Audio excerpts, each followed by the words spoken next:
Good morning, Austin. Good morning, public education supporters. So I grew up going through public schools in Dallas and then to UT. My kids were educated in public schools here in Austin. And I represent Austin and other school districts, public schools that we need to be supporting. Do they have their challenges? Of course they have their challenges. But how do we ensure that we are giving every student the best possible education? Is it by putting the funding that they need into our public schools, or is it by diverting funds into vouchers? No. So this session, I'm in my fourth session, and I used my seniority to get on the Appropriations Committee. It's the one bill that has to pass, our budget. And the budget shows our values. And the budget this time does increase funding to public schools, but it also includes $1 billion, not limited. It does not say that the maximum amount we can spend on vouchers is $1 billion. And that's a problem. And so in committee and voting it out, I was one of 2 members that voted against it because of that $1 billion with no cap.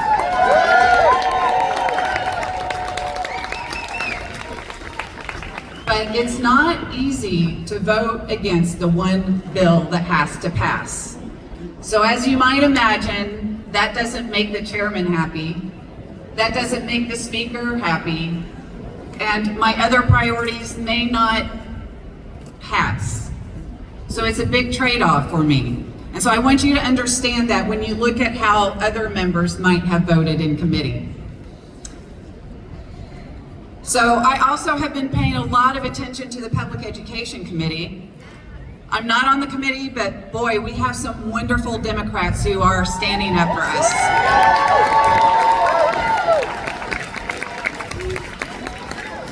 The other day, when the voucher bill was voted out, we had all of the Democrats standing up for us. For example, Representative James Tallarico saying, Mr. Chairman, can we not make sure this is going to low-income students? No. Mr. Chairman, do you intend for our public tax dollars to go to families like Elon Musk's, who has 14 kids? Imagine the amount of money he might receive from this program. No. Chairman's not interested in changing the bill, most likely because he has direction from the governor and the lieutenant governor of this state. The governor and lieutenant governor don't care about our public schools. So recently I went to a candidate forum for school board members in the Lake Travis district, since that's one of the school districts I represent. One of the main concerns on their mind is, how do we recruit and retain teachers right now? Pay them better. And that was unanimous among the 5 candidates.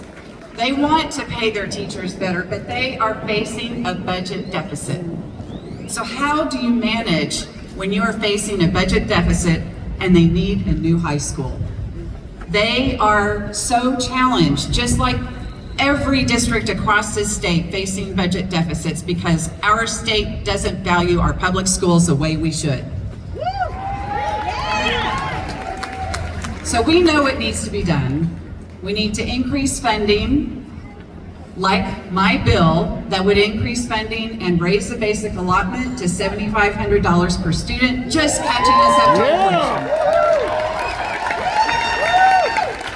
It's not rocket science. We just need our leaders to do the right thing. And if they don't, we need you to show up at next election time. Thank you.